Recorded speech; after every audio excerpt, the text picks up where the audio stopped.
narito na naman tayo para sa isang napaka-sweet at nakakakilig na love story nila Kalingap Edu at Ate Viancy. Mo ay aking makilala at kung ano ako'y Para sa pagpapatuloy ng ating love story ay napakasaya nga ng ating video ngayon dahil meron na namang isang adventure na pupuntahan ng EDC Love Team.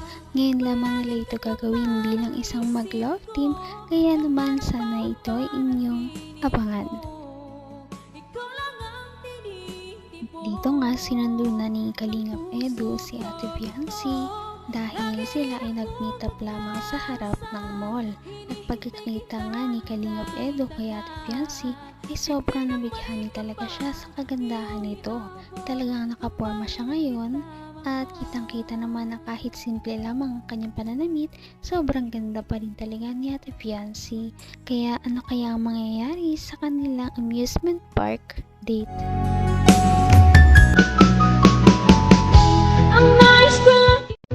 Pasada yun sa Kalingap Angel. Palipat na ako ba sa upuan?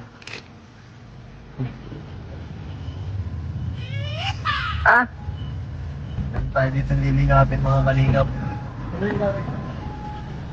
Yapa. Hello ka. Uy, grabe, kasama pala si Fiancé. Nagunas ako. Masama pala.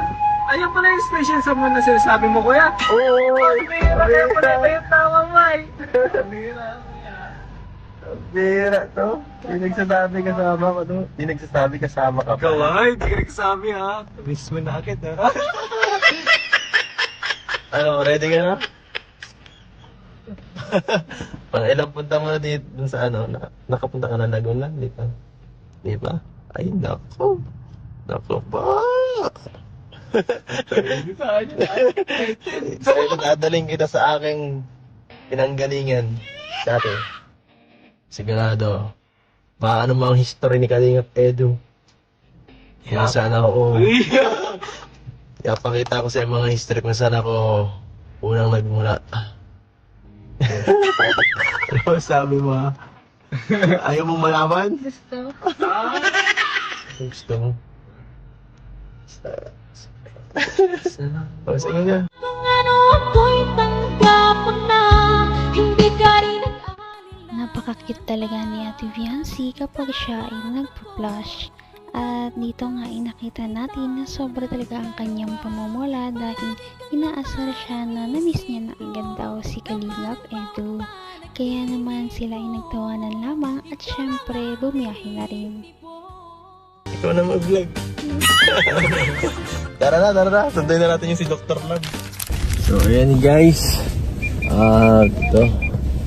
Ito na ang grupo namin.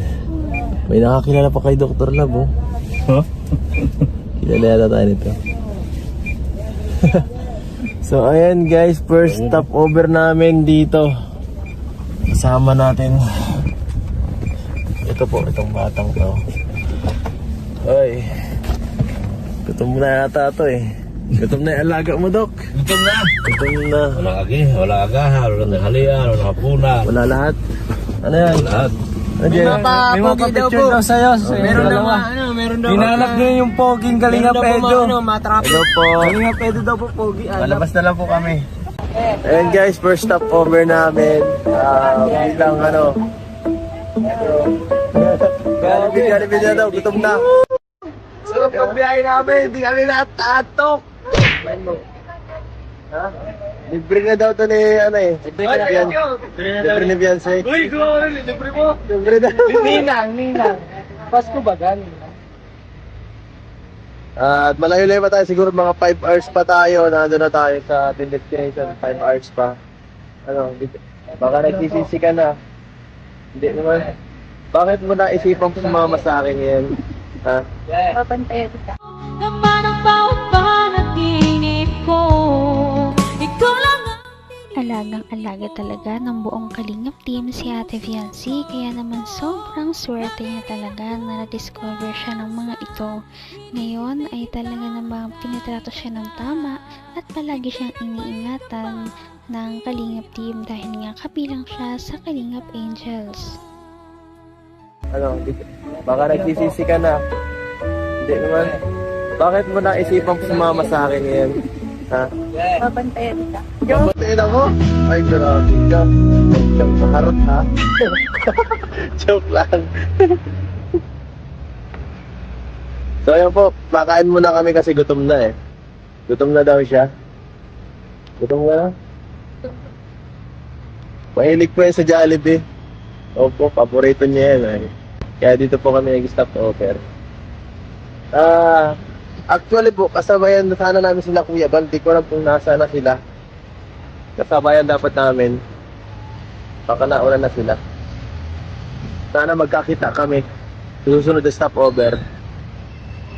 Tara po, kain na tayo. Let's go! Ayun po, ilang oras na lang po. Siguro mga 4 na oras na lang. Or 3. Nandun na kami sa destination. At eto guys, pagod na ang iba nating mga kasamahan. Tulog na yung iba guys. Silensi lang. Wala po, joke lang.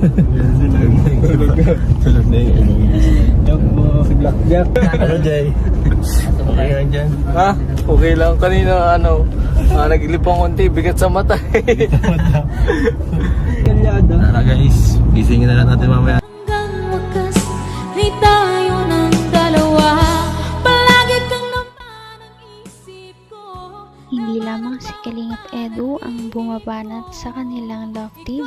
Ngayon ay natututo na rin talaga si Fiancé na bumanat na rin kay Kalingap Edu dahil sinabi niya na kaya lamang daw siya sumama sa outing na yun dahil para bantayan si Kalingap Edu.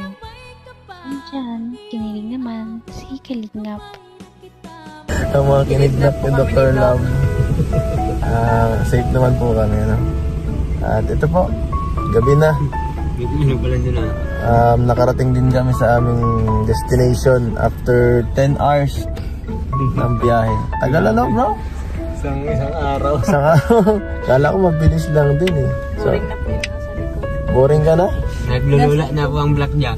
Hindi pa Ay, po. Black Lady. Ikaw, ha? Kumusta ka? Hindi ko na po nararamdaman yung Ang sakit na sa ano? Ay, ano? Ay, mga expectation mo dito sa pagpunta natin sa pagsama sa akin ha? Sa biyaheng ito. ibabaan mo sa akin yung yung dating trabaho, sabi mo. Saka, Di ba sabi mo dito ka dati nagtrabaho? yes, naalala mo pa? Sige. Papakita ko sa'yo ang aking mga tinatambayan, aking trabaho. Mga favorite spot ko dito. Papasyal kita dahil siyempre hindi tayo natuloy sa ating anniversary sa Hong Kong, sa Singapore. Dito na lang tayo mag-date.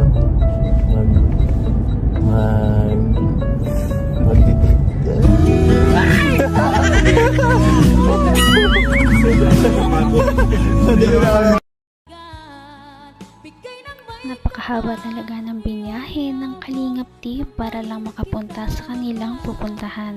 Kaya naman ito ay siguro magiging worth it talaga dahil sa ganda ng kanilang pupuntahan. Kaya yan ang inyong aabangan sa aming susunod na mga video. Marami pa ang mga kilig moments na mangyayari. Napaka-sweet talaga nila at napakabait ng tambalang ito kaya maraming sumusuporta.